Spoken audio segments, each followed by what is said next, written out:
verdejar, que alegria será quando nós nos encontrarmos lá. Obrigado, Moacir. Amém, amém. É bom ter alguém que cante, não é? É muito bom. Avisos nós não temos tantos agora, né? Então deixaremos para outro dia. Vamos tomar nosso tempo com a leitura das Escrituras e a explanação da mesma. Vamos nos colocar de pé, irmãos. 1 Coríntios 2, versículo 11. 1 Coríntios 2, 11. Porque qual dos homens sabe as coisas do homem, senão o espírito do homem que nele está? Assim também ninguém sabe as coisas de Deus, senão o Espírito de Deus. Mas nós não recebemos o Espírito do mundo, mas o Espírito que provém de Deus, para que pudéssemos conhecer o que nos é dado gratuitamente por Deus. Amém. Oremos.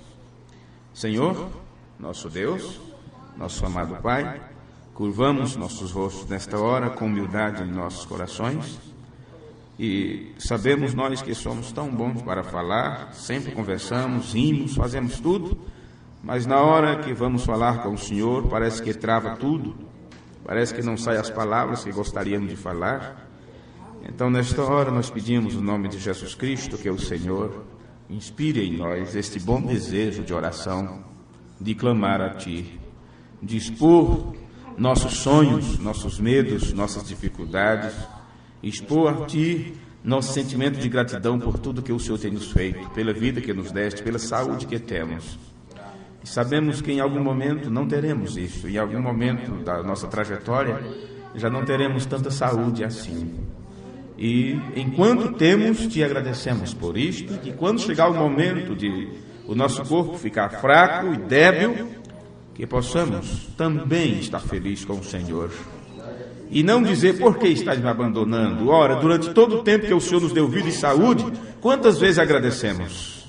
É como se isso fosse uma coisa normal, como se fosse obrigado o Senhor nos dar isso, e sabemos que não é bem assim, Pai. Cada dia que vivemos, cada respiração que podemos fazer, normalmente deveríamos estar tão agradecidos a Ti, a ponto de procurarmos agradar o Senhor em todas as maneiras, em todos os sentidos.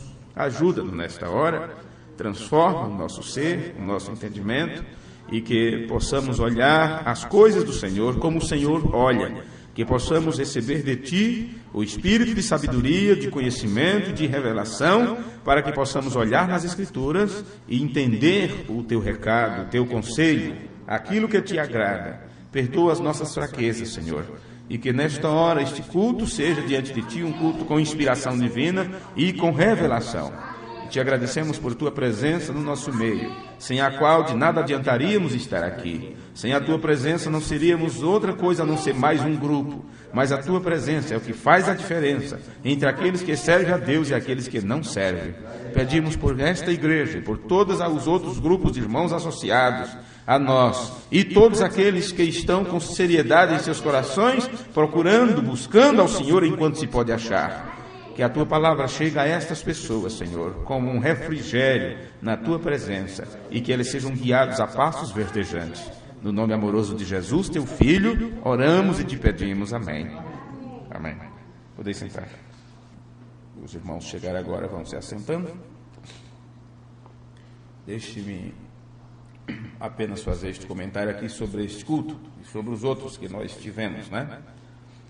Este ano nós iniciamos uma série de mensagens onde estaremos tratando sobre os 10 mandamentos do casamento. Os 10 mandamentos do casal. E este, portanto, é o culto de número 4. Não é? São o culto de número 4. O primeiro nós falamos sobre a aliança de casamento. No segundo nós falamos, tu não terás outro, que não é permitido por Deus. Estamos falando dos mandamentos e daquilo que Deus estabeleceu para o casal também. Tu não terás outro. No terceiro culto nós falamos sobre renúncia. A única forma de você não quebrar o mandamento de Deus e não ter outra pessoa, é se você renunciar, aprender a renunciar. E esta renúncia você faz quando você faz um pacto de casamento e diz: prometo te amar, te respeitar na alegria, na tristeza, na doença, na saúde, na bonança, na dificuldade, prometo te amar e ficar ao teu lado até que a morte nos separe. Quando você faz esse juramento, quando você diz eu me casarei contigo, você está dizendo eu renuncio a todas as outras pessoas, a todas as outras propostas que vierem a mim depois disso. Não conheço tanta gente até hoje, sou uma moça jovem, sou um rapaz muito jovem e sei que eu só conheci 10% das pessoas que eu vou conhecer em toda a minha vida. Posso ser que depois de casado ou de casada, eu até encontro uma pessoa melhor, mais bonita, mais conceituada, de uma melhor aparência, de melhor, com inteligência a mais, com um sorriso mais bonito, com dentes mais perfeitos. Sei que vou encontrar. Porém, já estou renunciando tudo isto para me casar contigo. E quando você quebra isto, você faz a mesma coisa que Israel fez. Quando deixaram Deus de lado, depois de terem feito um pacto com ele, ouve Israel, o Senhor vosso Deus, é o único Senhor. E o primeiro mandamento: não terás outro Deus diante de mim. E resultado, quando você quebra isto, você fez a mesma coisa que Israel fez. Largou de lado ao Deus Todo-Poderoso e começou a adorar ídolos, imagem de escultura, imagem feitas por mão de homem. E aí é quando você rompe aquilo que Jesus disse: o que Deus fez, não separe o homem. Então eu gostaria de continuar esta minissérie sobre a aliança de casamento. E como vocês ouviram, nós desejamos examinar cada um dos 10 mandamentos de Deus, e nós podemos ver como que Deus deu esses 10 mandamentos, não apenas com aquela ideia que erroneamente nós temos, como uma lei para ser obedecida, porque é isso que deixa a coisa complicada e faz as pessoas olharem meio atravessadas. Aquela obrigatoriedade, os 10 mandamentos da lei de Deus. Deus deu os 10 mandamentos para ser obedecido. Então, estamos nesta série olhando o outro ângulo dessa história. Estamos focando isto sobre os 10 mandamentos, não como uma lei para ser obedecida, mas melhor que isto. Eles nos foram dados para nos estabelecer e confirmar o nosso relacionamento com o Pai.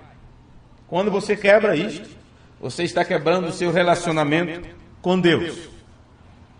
Estes 10 mandamentos ajudam a nos dirigir, a guiar-nos, a nos mostrar o caminho. Veja que você olhando por esse lado, como presta atenção se o teu coração, se o teu entendimento não começa a se voltar com mais amor para isto. Você não está olhando a um Deus carrasco que diz: aqui está a minha norma, obedeça ou morra. Mas Ele te predestinou para um determinado fim, para que você soubesse o caminho de volta para casa e não se perdesse no emaranhado da vida. Então Ele estabeleceu os 10 mandamentos, os mandamentos da lei, tudo que é palavra de Deus é mandamento. Isto é para nos guiar, para nos mostrar o caminho apropriado. Vê? Então, isso não se trata de algo rígido ou rigoroso, isso se trata do amor de Deus. Para que você não ande em caminho estranho, não ande a passos largos para o inferno. Então, Ele estabeleceu isso para nos mostrar o caminho apropriado, para estabelecer entre nós uma atmosfera de amor e de respeito que é necessário. E não somente em nosso relacionamento com nosso Pai Celestial, mas também como um relacionamento, uma atmosfera santa e cristã entre nós, na nossa convivência. Trata-se disto, da atmosfera, do relacionamento entre nós e Deus, e entre nós e os nossos irmãos, entre você e os outros filhos de Deus. Então, nós descobrimos em nosso estudo que esses 10 mandamentos foram também dados a nós para que possamos aplicá-los em nosso relacionamento familiar, na nossa aliança de casamento. Nós examinamos já o que é uma aliança no culto número 1. E vimos que você não pode ter uma aliança ou um contrato a menos que você tenha um encontro de opiniões. Você não pode ter uma aliança, você não pode ter um contrato firmado e assinado, a menos que se chegue a um acordo. Tem que chegar no acordo primeiro. Estamos certos nisso? Você concorda com os termos, senhor? Concordo. Né? Você quer o documento na mão, não é isso? Quer o documento na mão. Quer comprar o carro. Quer comprar a casa, ou seja o que for. Concordo com as cláusulas e vai rapidamente e assina e tal. Aí esquece uma coisa, esquece outra, não compra tal coisa, não compra tal outra. Quando chega o guincho para buscar o carro, mas não pode. Mas olha, uma cláusula do contrato foi quebrada. Você deixou de pagar a prestação em dia. Você deixou de fazer o documento tal. Você deixou de ir lá prestar o depoimento sobre isso. Não foi fácil assinar para poder chegar num acordo? Quando chega-se um acordo, não é que a coisa está resolvida. Você vai começar a trabalhar dali por diante. Então, quando se chega no acordo do casamento, as pessoas pensam que já obtiveram tudo.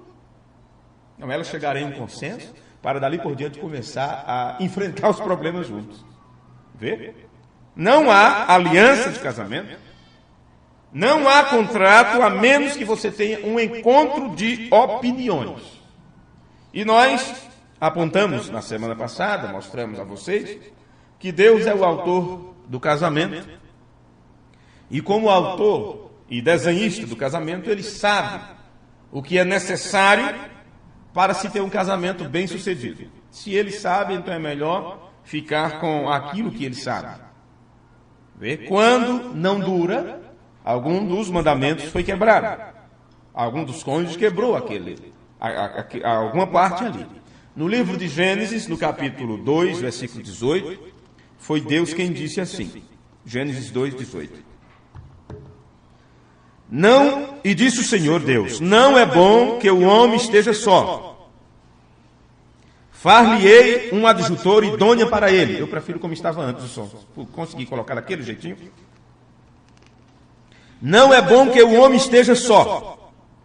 Far-lhe-ei uma ajudadora idônea para ele. Então, o irmão Brando nos apontou isto que você acabou de ler aqui. O irmão Brando nos apontou isto, que Deus instituiu o casamento no princípio. E na mensagem, a intermitente luz vermelha do sinal de sua vinda, no parágrafo 68, ele disse: o casamento, Deus o instituiu no Éden, mas ele certamente condenou o adultério. Deus instituiu o casamento e condenou o adultério. Porque o adultério, ele quebra a instituição, a forma de se trabalhar com Deus, de interagir com Deus. Porque a primeira coisa que ele exige é: não terás outro diante de mim. E qualquer coisa que você coloca diante de Deus é um ídolo. E o irmão Brando disse: pode ser tua casa, teu carro, teu cachorro, teu trabalho, até mesmo tua família. Como é que ele ensinou? Em primeiro lugar, Deus, não é? Primeiro Deus. Em segundo lugar, é que vem tua família. Não pense que é o trabalho, não. Viu? Você precisa muito trabalho para manter a família. Mas a família terá que vir antes do trabalho. Caso contrário, não terá razão de ser. Ok. Na mensagem de contagem regressiva, parágrafo 34, o irmão Branham disse: tomemos, por exemplo, o casamento para a união. Verificamos isso no casamento. Verificamos o namoro e os acordos e então o casamento. Veja, 3 coisas aqui. Nós observamos aqui nessa citação do irmão Branham que ele falou em uma ordem de acontecimentos, começando com o namoro, seguido de um acordo e depois o casamento. Portanto, existem 3 elementos que constituem esta união. Melhor você prestar bem atenção nisso. Vocês já são velhos, já não vão casar mais, né? E preste atenção pelo que você passou e como foi. E como foi. Porque no desenrolar destes cultos, daí por diante, nós vamos apanhar igual a, como é que podemos dizer, a menino maluvido, menino arteiro, não é? No namoro, nós não entramos nos 3 cultos passados na definição de namoro, porque nós já havíamos feito isso em alguns outros cultos. Já falamos sobre isso em outras situações. Mas, para refrescar nossas mentes em alguns pontos, permita-me dizer que existe uma diferença maior entre namoro, como é falado, como o irmão Brando explicou, e o namoro moderno hoje, que nós não podemos chamar de namoro mais, mas chamar de flerte. Flerte. Acho que é esse o nome, né? Flerte. Vê? As pessoas hoje não estão mais namorando, elas estão flertando. Encontros ou ficar. Então, quando estamos falando de namoro, dentro desse conceito criado por Deus, tire de letra o que acontece em nossos dias. O que acontece em nossos dias são flerte. É o ficar. É o encontro sem compromisso. O ficar sem compromisso. Porque, qual é a diferença disso? Do namoro e do flerte? Que é o namoro moderno, porque tudo tem mudado de nome. A diferença é, o namoro ele tem regras. Existem regras no namoro. No flerte, não tem regra. Traz para a família conhecer se quiser, ou leva se quiser, apresenta se quiser. Não tem acordo, não tem acerto, é apenas para um prazer momentâneo, só para dizer fiquei com aquela, fiquei com aquele. Eu quero falar assim de uma forma bem simples, né? Bem natural, possível, para ver se as pessoas conseguem acompanhar e nossos jovens consigam acompanhar estas coisas. O namoro tem regra, o flerte não. O namoro envolve primeiro a família. No namoro. O flerte, ou encontro sem compromisso, que é o tipo de namoro que existe hoje, exclui todo mundo, com exceção dos 2 que estão se encontrando. Minha vida diz respeito a mim. E você sabe que tudo isto teve um início. Antes, a moça tinha cuidado, tinha um certo cuidado. E trazia o moço para que os pais conhecessem. Primeiro, o rapaz teria que namorar a família da moça. Viu? A moça era por último. E ela tinha um certo cuidado de não cair na lábia dele, de não aparecer grávida de um momento para outro. Mas depois que veio a liberação feminina e tudo, cada um tem a sua individualidade, na sua bolsa já anda ali com os anticoncepcionais. Os nomes complicados para mim, viu? Quem segura? Elas fazem o que bem entendem, o que bem querem.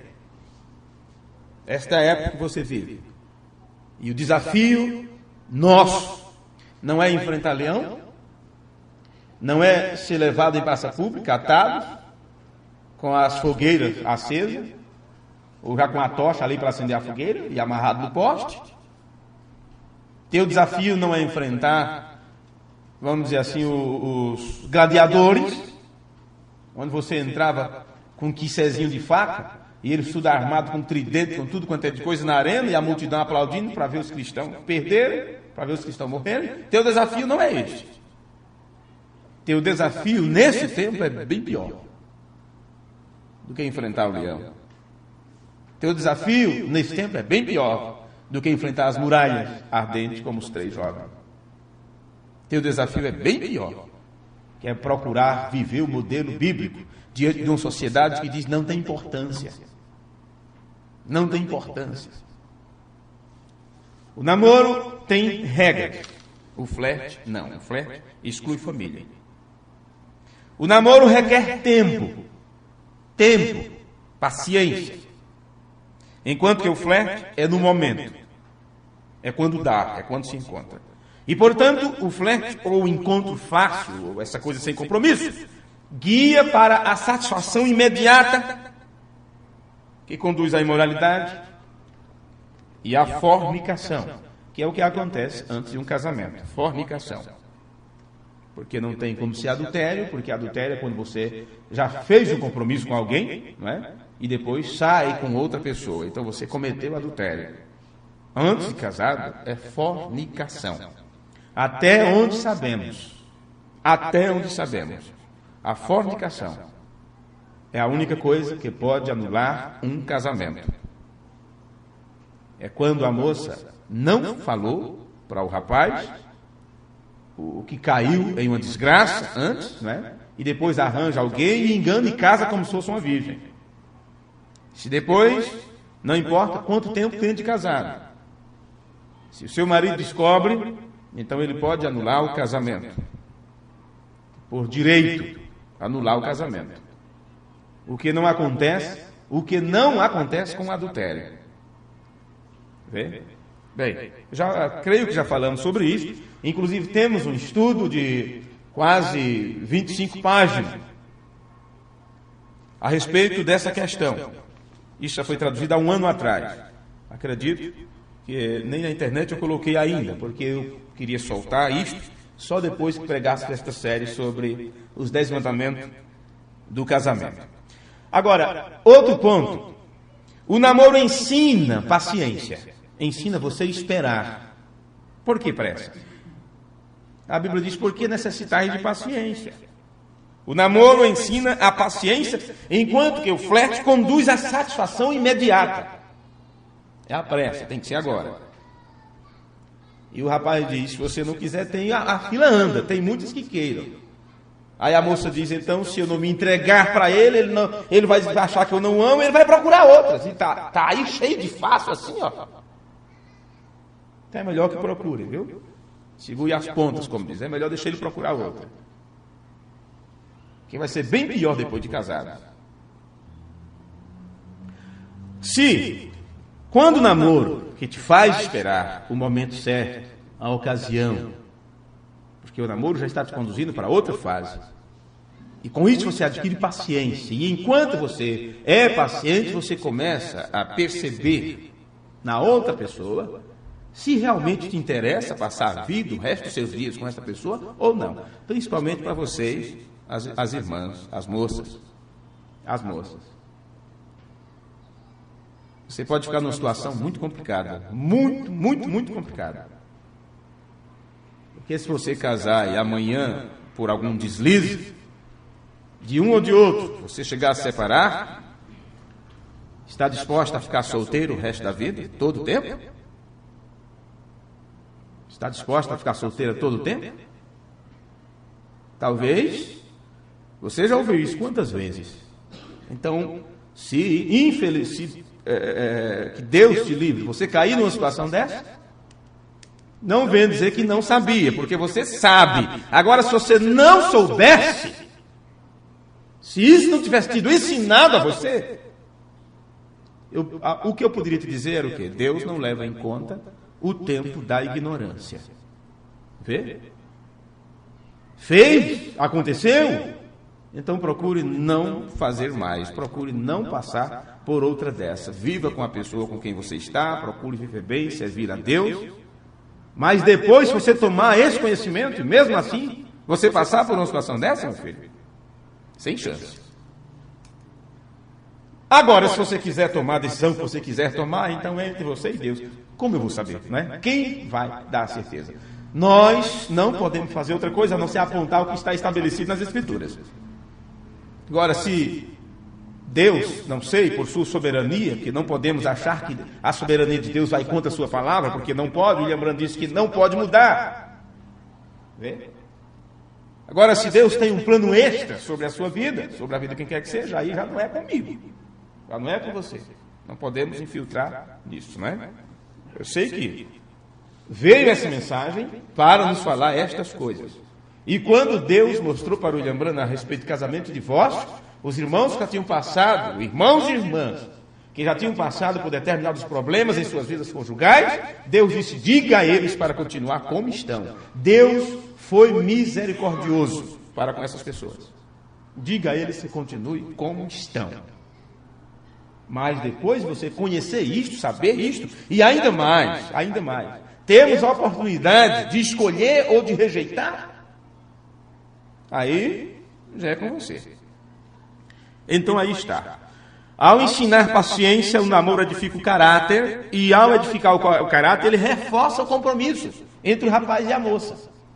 Ele sabe que não é uma coisa fácil, que não é só pegar e levar. Quando o Mombrano fez a cerimônia de casamento, que eu li para vocês, é bom repetir, porque às vezes você não estava naquele culto, não é? E às vezes algum irmão que ouvir a gravação vai ouvir esse culto e não vai ouvir os anteriores.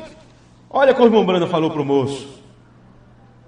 Mas devidamente crendo que você tem considerado esta solene obrigação, você está prestes a assumir o que você tem se preparado para entrar no mesmo, reverentemente, prudentemente e sobriamente no temor de Deus.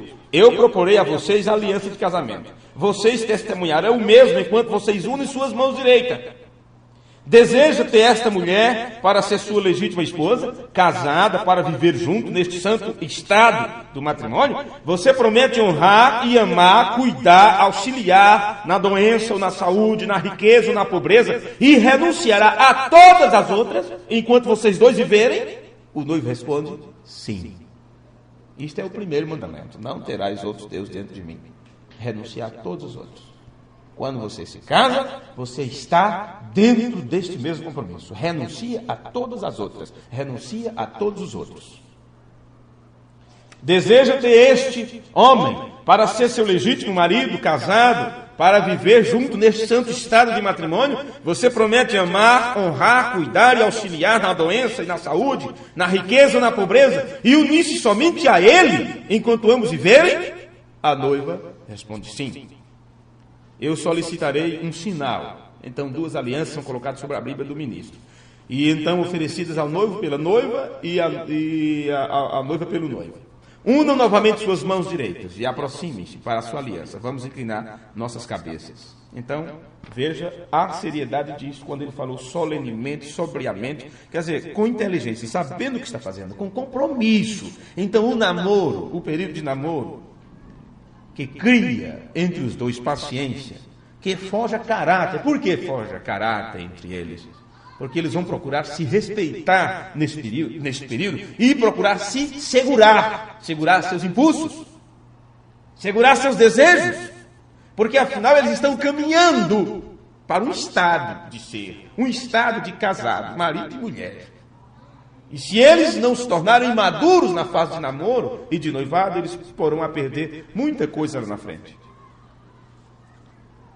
E sairá das regras que Deus estabeleceu. Agora, se você não consegue o que você deseja deste alguém, quando você quer isto, você procure até você conseguir. Vamos dar uma olhada nesses princípios que nós falamos agora há pouco. Primeiro eu disse, o namoro não tem regra. Aliás, o namoro tem regra, o flerte não tem. O flerte não tem. Então, as regras necessárias para manter a ordem e o propósito, nós já temos isso estabelecido. Uma das maiores maldições em qualquer nação, em qualquer povo, em qualquer civilização, é um rompimento das regras e da ordem. Então, torna-se anarquia. Torna-se uma anarquia quando a ordem é quebrada, quando a regra é rompida. Quando o namoro foi deixado de lado, namoro com compromisso, como eu vos falei, quando isso foi deixado de lado, pela conveniência, porque é mais conveniente assim, sem compromisso nenhum, só sai e eu vou ali na casa de fulano, eu vou ali na casa de ciclano, foi nada. É como dizia um radialista, que fazia até terrorismo, né? Mãe, você sabe onde está sua filha agora? Onde e com quem? Isso pelo rádio, né? Porque sempre elas estão na casa de fulano, então eu vou para casa da amiga, tá? Não, eu estou lá na casa do primo, pai. Mas já combinaram, olha, faz tempo. Já combinaram faz tempo. Para de lá já ir para outro lugar. Já veio mães aqui 2 horas da manhã atrás da filha. Ela disse que vinha para cá, senhor. Tadinha da mãe, 2 horas da manhã. Disse, senhora, sinto muito. Aqui não está. Não vou dar essa cobertura de jeito nenhum. Aqui não está.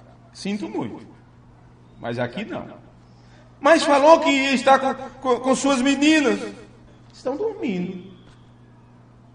Ou estão de férias, viajando na casa de... Né? Não, aqui não. A mãe sozinha, 2 horas da manhã, meu Deus do céu, para casa. Atrás da filha. Você sabe onde eles estão? Sabe para onde foram? O flerte faz isso. Viu? Nenhuma sai para a casa de uma amiga apenas para estar com a amiga. A ponto de não estar mais lá e ir para outro lugar. Alguma coisa errada tem. Alguma coisa errada está ali. Então observe aqui. Como nós mencionamos já no nosso estudo anterior da aliança do casamento, na semana passada, no segundo culto nós entramos naquele detalhe. Tu não terás outro. Tu não terás outro. No entanto, o flerte rejeita esta primeira regra. Rejeita esta primeira regra da aliança do casamento. E as pessoas se encontram. E hoje está com um, amanhã está com outra, ou com outro, porque está igual, viu? O homem, os rapazes e as moças estão agindo igualzinho, a mesma coisa. O flerte não considera nada duradouro. Não é tantas quantos possam. É tantos quantos possam ficar. Elas contam vantagem, dizendo com quantos ficou na balada, em uma única noite. Flerte, sem compromisso. É uma coisa aqui e agora. O flerte não olha para longa duração, mas simplesmente olha o aqui e o agora. O flerte não considera as consequências, mas apenas a vantagem. A vantagem do ter, do possuir, do sentir. Porque são dominados pelos sentidos. A visão, o que vê, a audição, as palavras que ouve, o tato, o que sente e o cheiro. Não é? Trabalham só para isso, para ter o melhor perfume, para atrair. Estão até tirando os feromônios das abelhas. Para com isso colocar nos perfumes, para atrair um ao outro. Sem a ordem existe o caos. É assim que está a sociedade. Sem regras não pode haver ordem. De maneira nenhuma. As regras guiam. As regras dirigem. As regras apontam o caminho. As regras protegem. Os mandamentos é para nos proteger. E é por essa razão que vemos um levante de promiscuidade e até de estupros, que mostram uma total falta de consideração pela mulher. Por que os homens vão considerar a mulher? Por que os rapazes vão considerar a mulher? Ela não tem mais consideração. Ele não tem mais que prestar nenhuma homenagem. Ele não tem que pedir apoio da família. Ele não tem que ir na casa dos pais e dizer, olha, eu posso conversar com sua filha? Eu posso namorar com sua filha? Para quê? O pai bobão foi só para pôr no mundo, vamos dizer assim, e cuidar para eles. Enfeitou boneca para os outros brincar. Só para isso. Que compromisso tem? Antigamente uma moça era considerada, era como um tesouro. Em algumas sociedades era pago. Se pagava para o pai por casar com sua filha. Se pagava um dote. E não era pouca coisa. Não era qualquer um que podia casar com a moça. Que tinha um dote estabelecido. Se tinha respeito. Se tinha consideração. Era a filha de fulano, era a filha de ciclano. Se ia lá, com todo cuidado, no pé da porta e tal, né? Entra aí, moço, entra aí, fulano. O pai já sabia, né? A besteira tão ia, né? Entra aí. Você ficar todo tateando no pé da porta. Senhor, sabe que eu vim aqui e tal. Ok, mas depois que pegava a confiança, sentava na mesa, não é? Ia tomar o café doce ali com bolacha, e daqui a pouco firmava aquela amizade, era como um filho. Hoje não. Eles simplesmente encontram elas em qualquer outro lugar, menos na tua casa, menos sobre a tua proteção. E de lá já faz, já pronto, se ajeitam. Daí a pouco, você já sabe o que dá. Espere, aliás, faça mais uma puxada na casa, com 2 cômodos ou 3, para criar os netos.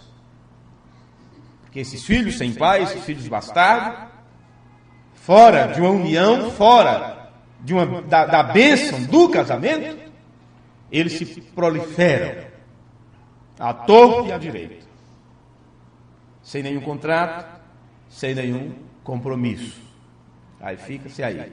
E hoje em dia é mais uma fonte de renda. É uma fonte de renda. Viu?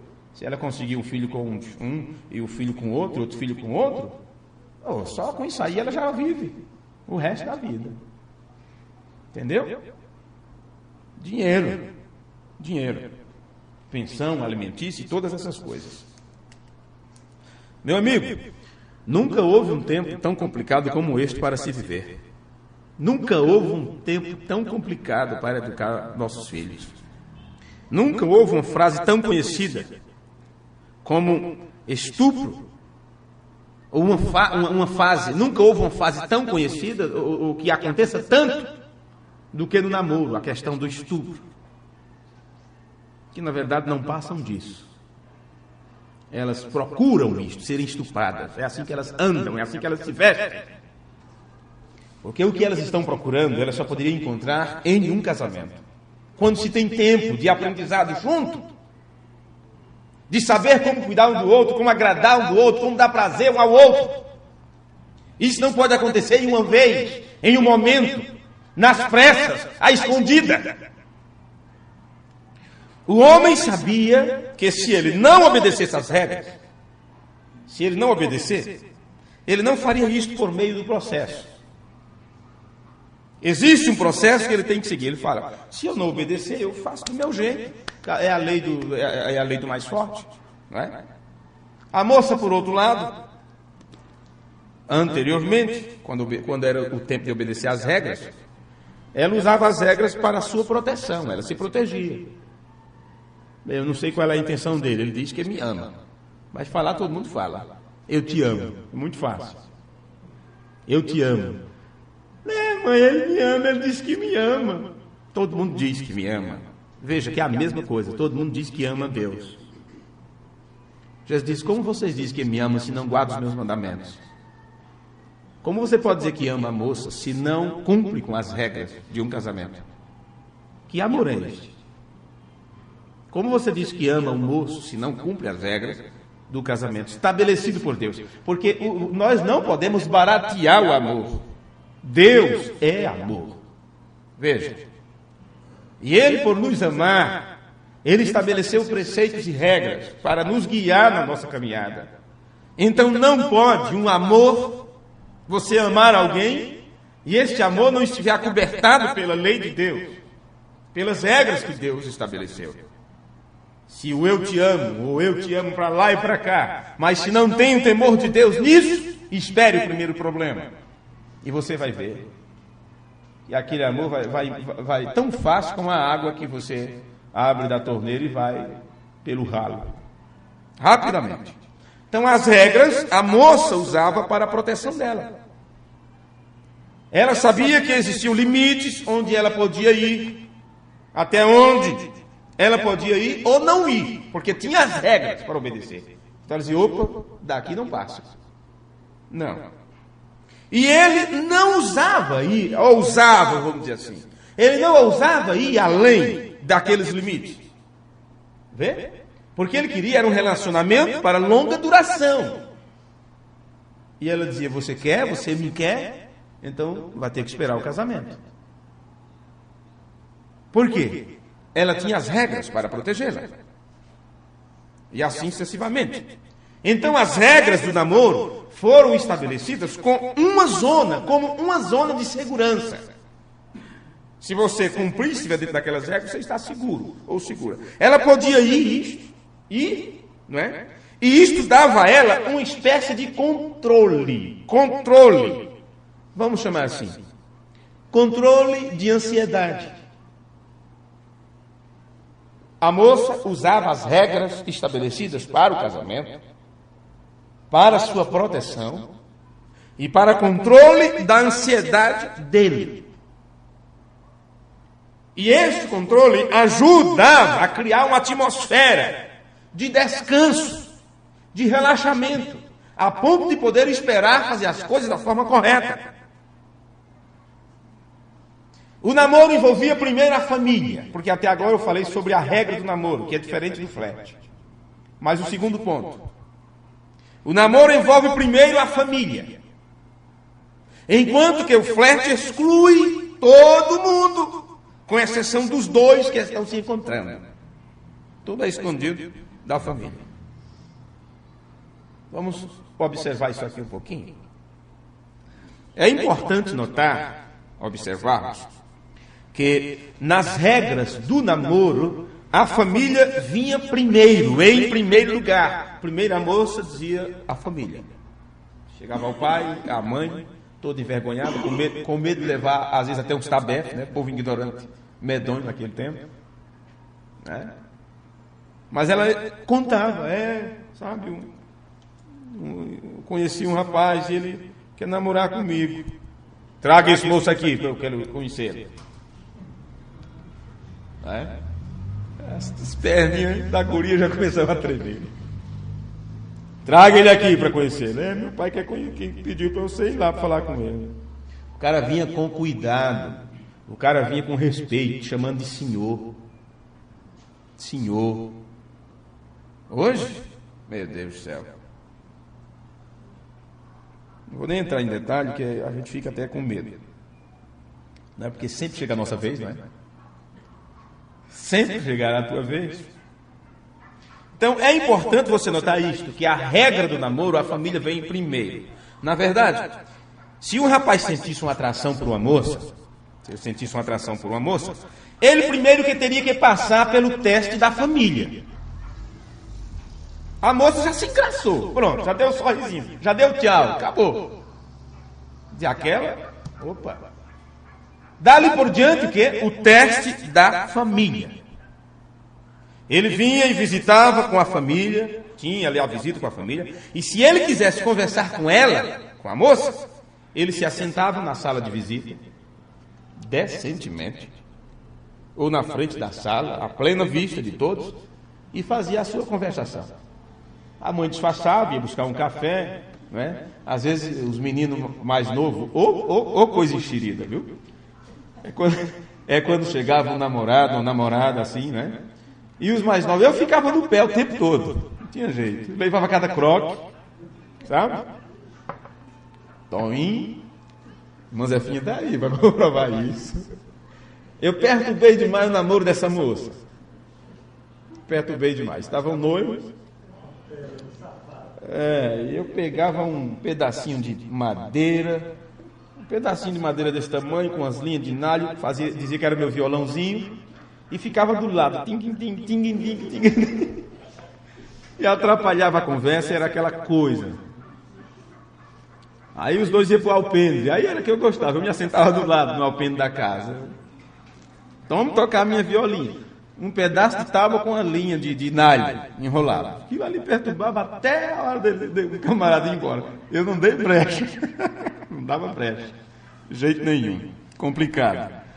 Mas sempre a família disfarça. Vem pra cá, menino. E tal. E vão dormir. E tal. E o velho ficava por ali, de lado, né? Sempre. Ok. Mas, meus amigos, esta regra dos dois, de colocarem a família junto, isto gera segurança, afinidade. Se os dois se gostam, eles têm que fazer, eles terão que trabalhar junto para que a família esteja naquele meio, porque casamento envolve família. Não casa somente os dois. As famílias também estão casando-se ali, estão se unindo num grau de parentesco muito sério, a ponto de os dois se tornarem uma só carne. Então, claro, o genro torna-se um filho, a nora se torna uma filha. Porque os dois se tornaram um. Isso é muito sério, a regra do casamento. Vê? Isto dava aos dois uma zona de segurança, onde ela não podia ser intimada a um relacionamento em que ela talvez não se sentisse confortável, porque a família estava ali, por dentro da situação. Esta é uma das mais importantes regras na preservação da virtude nas moças. A família junto. Porque se deixar pelo rapaz e ele sair da vista da família, adeus virtude. A menos que seja um cristão e olhe lá, porque é difícil encontrar um moço cristão que já tenha, vamos dizer assim, desenvolvido caráter. Se o rapaz tivesse problema com a sua própria explosão hormonal, como eu falei antes, ansiedade, não havia escape para isto nesse ambiente familiar. Ele tinha que se conter. Mas só estão os dois, lá no separador, no cinema, seja onde for. Ele fará de tudo para levar a coisa adiante. Mas com a família próxima, não. Ele terá que se conter. Se ele fosse atrevido, um pouquinho mais atrevido, ele não teria somente suas emoções para com que contender, mas ele teria sempre um furioso irmão mais velho dela para encarar, ou talvez o seu pai furioso. Então, os irmãos mais velhos ficavam de olho. E sabe por quê? Seu pai e seus irmãos são homens, ou eram homens. Estamos falando passado, presente, fazendo aqui um quadro completo, para que você saiba a situação, como está hoje, como você está vivendo, como você vai enfrentar isso quando chegar a sua vez. Se o pai da moça, o irmão da moça, são homens, claro, eles podem ler as emoções dos outros homens. Porque eles são homens. E eles são sabedores de qualquer avanço que talvez a moça não entendeu, ou se fez inocente. É assim que acontece com vocês, os jovenzinhos, as criancinhas, que pensam que os pais não percebem quando estão fazendo coisa errada. Percebe sim, porque já fomos crianças. Sabemos as desculpas, as caretas que dão, que fazem. Tudo, já passamos por aquilo. Às vezes disfarçamos e fazemos vistas grossas para algumas atitudes, justamente por compreendermos por já termos passado por determinadas situações. Mas não pense que nos engana, né? Não pense, filho, que você engana seu pai ou sua mãe. Você não engana, não. As desculpas que você dá sobre algum mal feito que você fez dentro de casa e tal, ele já sabe tudinho se foi ou se não foi, porque ele já foi criança. A menos que faça de tão inocente assim, se esqueceu. E se esqueceu. Agora, você é pai, um homem, ou você é um moço, um irmão mais velho, e você não sabe qual é a intenção do moço que está namorando sua irmã, e você não sabe até que ponto ele pode chegar, qual é as intenções dele, os desejos dele, você sendo homem, eles estariam ali para interromper isto e até mesmo prevenir a moça. Porque eles conhecem, eles são homens. Mas com as mulheres isto é diferente. Elas não entendem plenamente os homens e talvez nunca entenderão. Exatamente como os homens que talvez nunca entenderão plenamente as ações de suas esposas. Morre e não entende. Morre e não compreende as emoções da esposa. Agora, gente, as coisas humanas, nós necessitamos entendê-las plenamente. Não se faça de inocente a ponto de não entender as emoções humanas, o que se passa na mente do humano, sendo você homem. Porque o que lemos nas Escrituras, eu vou levar vocês para as Escrituras, para você ver a responsabilidade que é colocada sobre cada um de nós. Se na vida espiritual, no nosso relacionamento com Deus, temos que entender as emoções do Espírito, porque ele entristece, então tem emoção. Ele se alegra. Veja, do mesmo jeito que temos também. E o que é dito na Escritura que nós lemos? Porque qual dos homens sabe as coisas do homem, senão o espírito do homem que nele está?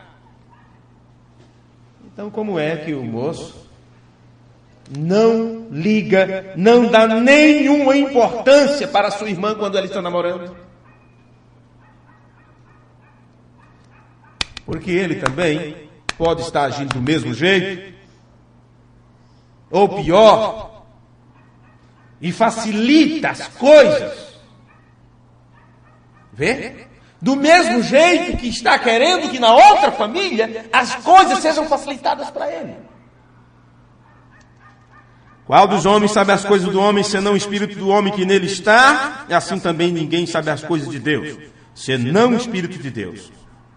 Mas nós não recebemos o espírito do mundo, mas o espírito que provém de Deus, para que pudéssemos conhecer o que nos é dado gratuitamente por Deus.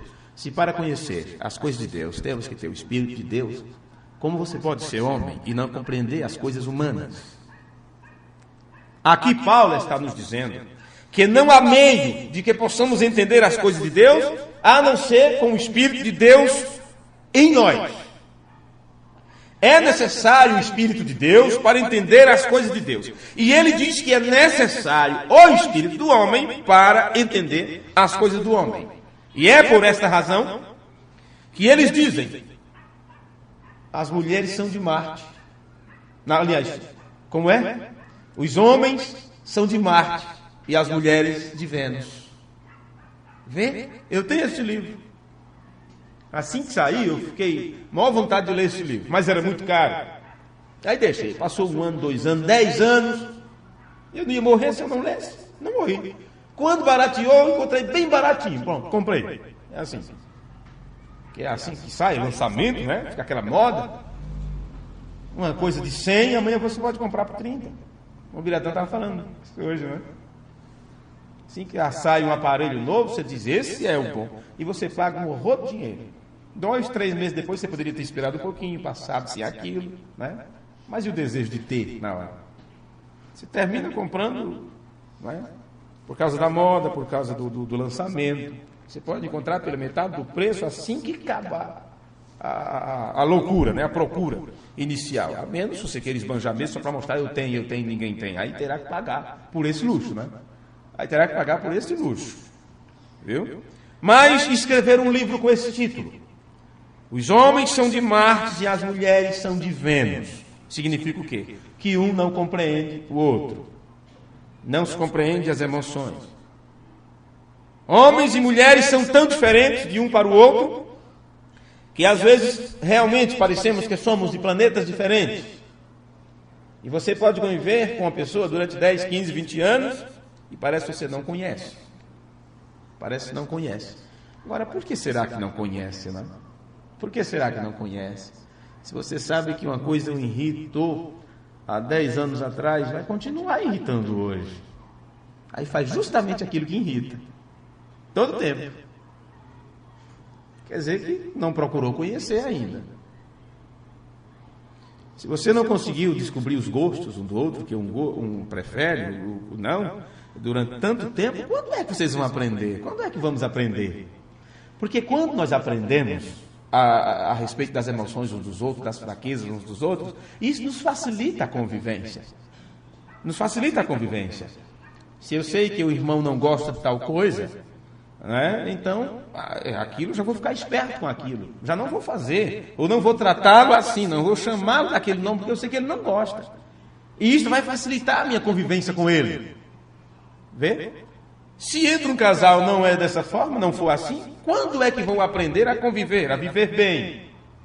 Aí brigam durante toda a vida, todo o tempo, porque não procuram se compreender. Ficam um no planeta e outro no outro. Um na sala, outro na cozinha. Se um vai para o quarto, eu vou lá para o lado de fora. Se um vai para o alpendre, outro sai lá para o outro lado. Planetas diferentes. Que eu não sei porquê, não é? Nem para quê firmaram um pacto, porque viram antes, a ponto de formar um pacto para cuidar um do outro, e depois não fazem isso. Então os dois não vivem, nem sequer convivem. Nem vive, nem convive, sei lá, vegetam, nem vegetal não é.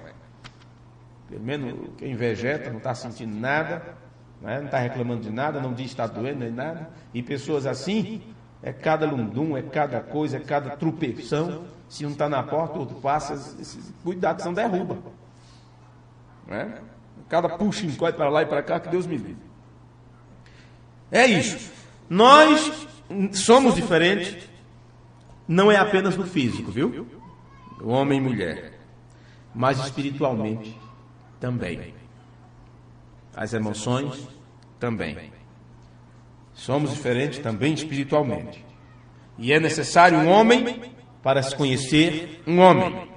Exatamente como é necessário uma mulher para se conhecer uma mulher. Por isso que elas conversam tanto quando se juntam. Vê? E com facilidade elas expõem suas emoções. E choram. Liberam o que tem por dentro. Toda mágoa que com ele não consegue. Porque uma compreende a outra. Fisicamente, espiritualmente, são diferentes. Vê? Agora, essas coisas são tão surpreendentes. Veja, todas as mulheres, elas têm certos atributos que elas possuem em seu espírito, que o homem simplesmente não possui esses atributos. Não possui. E por eles não possuírem esses atributos, eles têm dificuldade para compreendê-las. Eles têm dificuldade de entendê-las. A esposa parece implicar, ou esposa implicante. E isto não é simplesmente uma provocação de diferença, de opinião, mas, particularmente, é uma água pingando de uma torneira. Está lá, tic, tic, tic, e aquilo provoca, aquilo te tira o sono. Ou água de biqueira, ou quando tinha tempo de chuva e as telhas, né, quebravam, eu inventei de criar uns pombos e eles afastavam as telhas da casa de um lado para outro, e daqui a pouco, quando na hora da chuva, aí veio o prejuízo, né? Não sei como eles conseguiram afastar as telhas, mas o pior foi que eu que fiz a pior parte, porque eu cortei as asas de uma pombinha e ela conseguiu chegar até o telhado, e eu, com medo dela morrer de fome lá em cima, se de jogar comida para ela, fui buscar e saí andando por cima do telhado, engatilhando, achando que eu era maneiro o suficiente para ficar. Quebrei a maioria das telhas. Aí quando choveu, começou a pingar tudo quanto é canto. Aí bota uma bacia lá no quarto, outra bacia na sala, aquela coisa, e fica aquilo tim a noite inteira. É a mesma coisa a mulher quando começa a reclamar das coisas, e sempre implica com a mesma coisa, sempre implica. Você diz, é só uma goteira, é só uma goteira. Ok, sabe qual é o processo? Um processo dos carrascos para fazer alguém confessar, para deixar a pessoa envergonhada, humilhada, arrasada. Pega o prisioneiro, amarra em um determinado local, mãos e braços atados e tal, em uma posição só, e ele solta em cima uma biqueirinha, olha, um pinguinho por vez, só um pingo d'água, tem aquilo constante, um pinguinho d'água. No início é até bom, é um alívio, a pessoa começa a se lamber, né? Que vai escorrendo, serve como com a água, mas daí a pouco, meu filho, aquilo começa a irritar tanto, e aquilo começa a se tornar tão pesado, é humilhação tão grande, é um suplício tão grande que a pessoa grita, a pessoa espuma pelo canto da boca, a pessoa chora, muitos chegam a enlouquecer. Com uma gotinha d'água, dependendo da altura que está, do peso que ela cai, aquilo se torna como uma martelada na cabeça, e eles ficam assim semanas e semanas, até que confessam, não é? O segredo do outro país, ou seja o que for. Uma gotinha d'água. Aí você não quer que o marido exploda um dia? Vai explodir. Porque são biqueiras que sempre está lá, são torneiras que sempre está aberta. E assim vice-versa. É assim constantemente. É uma goteira constante. E a sua irritância A sua irritação não é somente de coisas do presente, mas as mulheres parecem ter o dom de grandes memórias. Misericórdia, como lembram de coisas. Você esqueceu já de tudo aquilo, mas ela fica 10, 15 anos na frente e vai passar na tua cara um dia. Você está lembrado daquela data? Está lembrado quando eu precisei disso? Está lembrado quando fomos para tal lugar? Aquilo me fez vergonha, viu? Elas têm uma memória pior do que elefante, viu? Memória de elefante. E quando o espírito, vamos dizer assim, irritante, acende elas para trazerem isso de volta, juntamente com todas as discordâncias do presente, porque é assim, estão se sentindo mal no presente por alguma coisa, discordou do presente, então ela pega tudo do passado, toda goteirinha do passado, e joga tudo de uma única vez. Tudo do passado. Do que ela gosta, do que ela não gosta, ela joga. Agora, é claro, os homens, naturalmente, eles reclamam. Reclamam, e como reclamam? Mas as suas reclamações, a reclamação do homem, não pode nunca, não vai nunca mudar a natureza da mulher. Ela é assim por natureza. E então, alguns deles, talvez não tendo uma esposa crente, ou uma esposa convertida, porque às vezes é crente, mas não é convertida. A mesma coisa é os homens. Crente, mas tem que se converter de muitas coisas. Eles pensam que a razão de sua esposa fazer isso é porque ela não é uma crente. Entendeu? Minha esposa não é crente, por isso é daquele jeito. É irritante, eu não suporto, ela acaba com a minha vida, ela não me dá sossego. Se ela fosse uma cristã. Meu filho, os irmãos que têm esposa crente, eles reclamam do mesmo jeito. Não adianta. Quando desce isto, não é? Na maioria das vezes, a coisa que realmente incomoda os homens com relação à sua esposa, nada tem a ver com ela ser crente ou não. Isto tem a ver que simplesmente sua esposa é uma mulher e você é um homem. E são de natureza diferente, de anseios diferentes. Você pode se contentar. Você pode se contentar a chegar em casa e dizer, não, mulher, só passa um pano úmido aí no chão, nos móveis. Ela não. Ela não vai ficar contente enquanto ela não ter a candura. Eu falei isso esses dias, a irmã Nena me falou qual é o melhor, viu?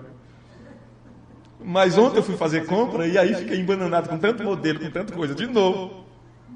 Aí comprei um que era mais barato, quando passou no caixa, a moça disse, senhor, o preço está bom, mas eu não sei não. Quando você for colocar isso na casa, você pode lavar a mão a semana inteira e aquele cheiro horrível vai estar lá. Essa é a diferença de um para o outro. O outro você tira o cheiro forte rapidamente. E esse não, fica aquela linhaca na sua mão o tempo todo. Foi assim? Mais ou menos isso? Que a moça do caixa falou para mim. Disse, mas de novo, o mesmo problema, né? Ok, você pode se contentar, tá limpo, né? Passou um pano úmido aqui. A mulher não, ela quer o alvejante, ela quer o veja. E não pense que é brincadeira, não pense que é a ideia delas, não. Eu fiz o teste. Quando comprei esse banco aqui, ó, esse banquinho usado aqui, o rapaz disse, ó, só limpa com veja. Aí coloquei aqui. A irmã Nena veio e limpou uma parte com cândida, normal, né? Com veja. Ok. Ele disse, olha, vamos limpar isso aqui com uma coisa e isso aqui com outra. E foi feito o teste. O limpador normal limpou, mas ficou aquela coisa encardida. E o que foi limpado com o próprio realmente ficou uma coisa decente, foi uma coisa diferente, parecendo novo. As mulheres têm razão, gente. Desembolsem, né?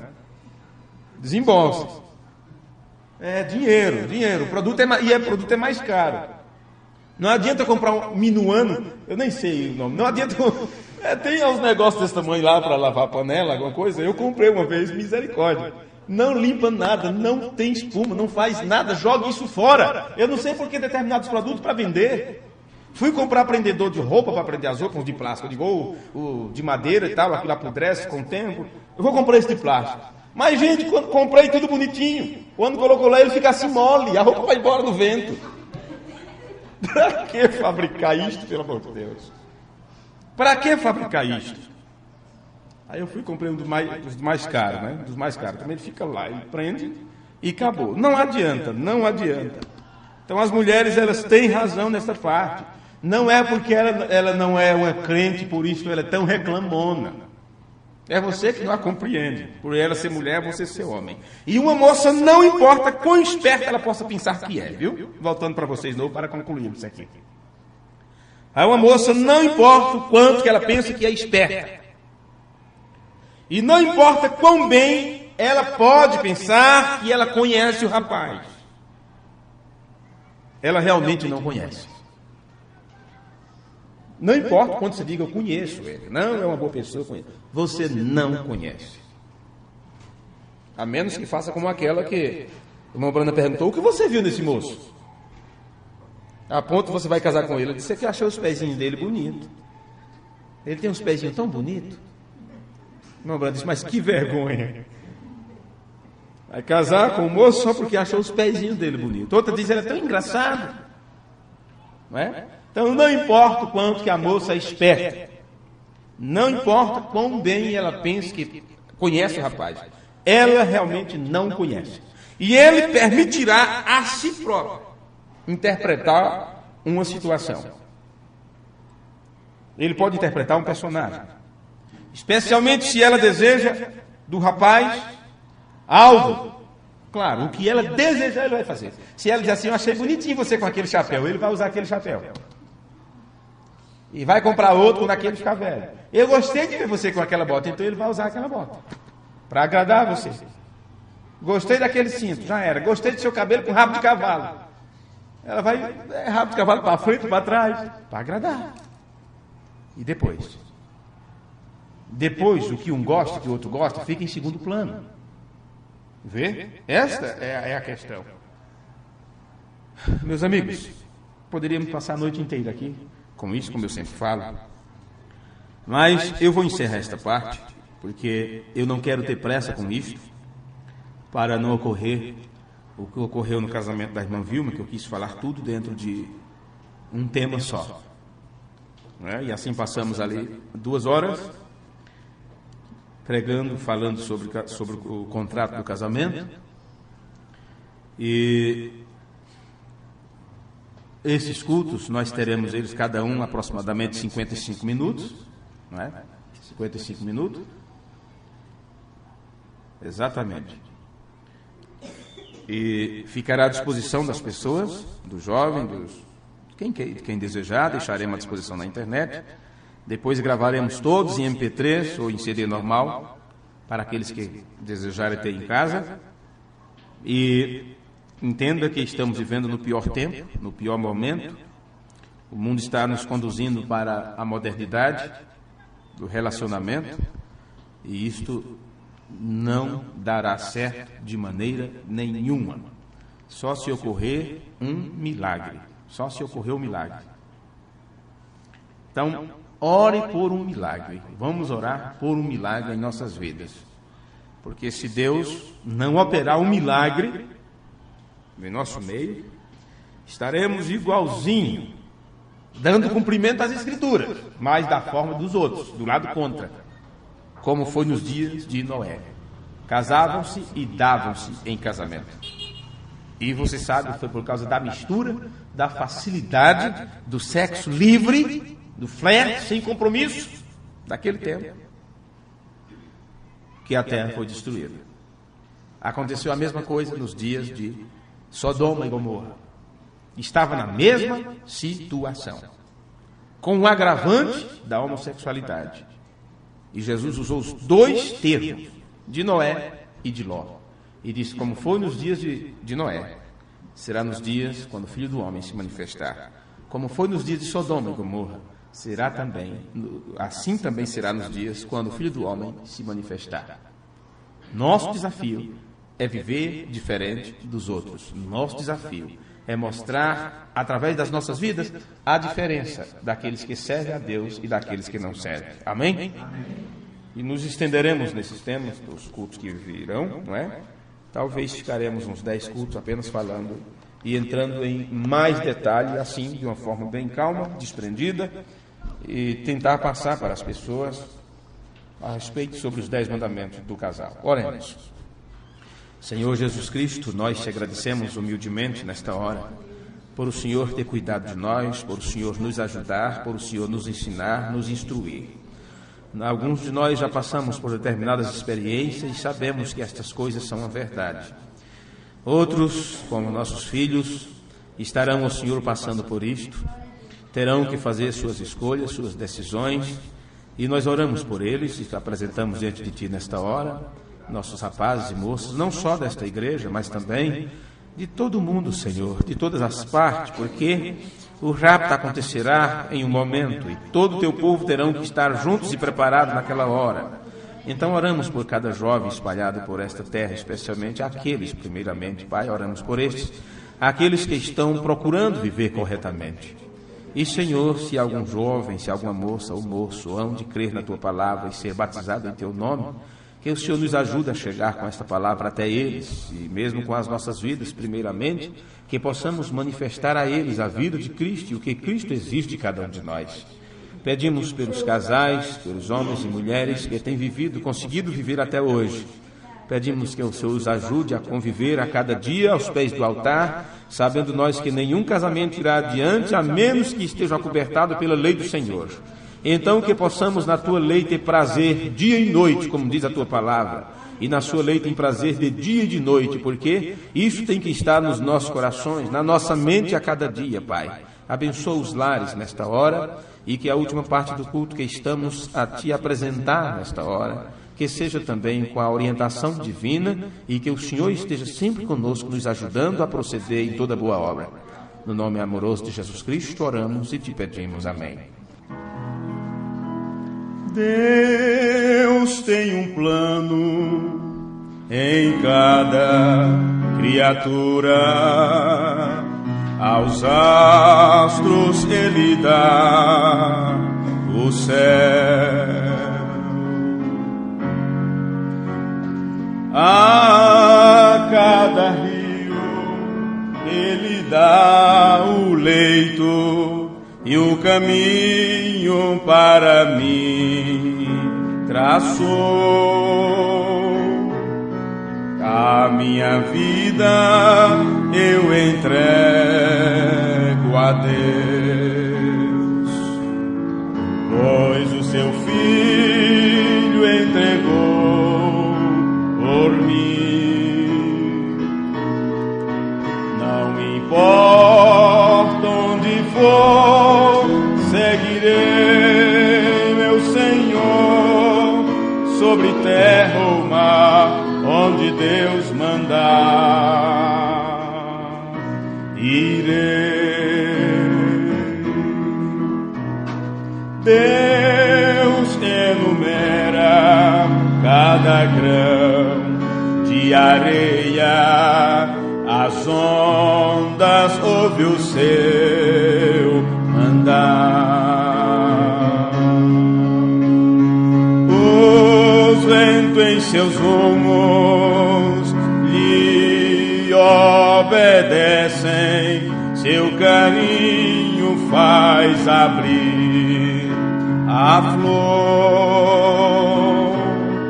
A minha vida eu entrego a Deus, pois o Seu Filho entregou por mim. Não importa onde for, seguirei meu Senhor, sobre terra ou mar, onde Deus mandar, irei. Em Seu querer encontro paz na vida e bênçãos que jamais gozei. Embora venham lutas e tristezas, tenho fé que Deus me guiará. A minha vida eu entrego a Deus, pois o Seu Filho entregou por mim.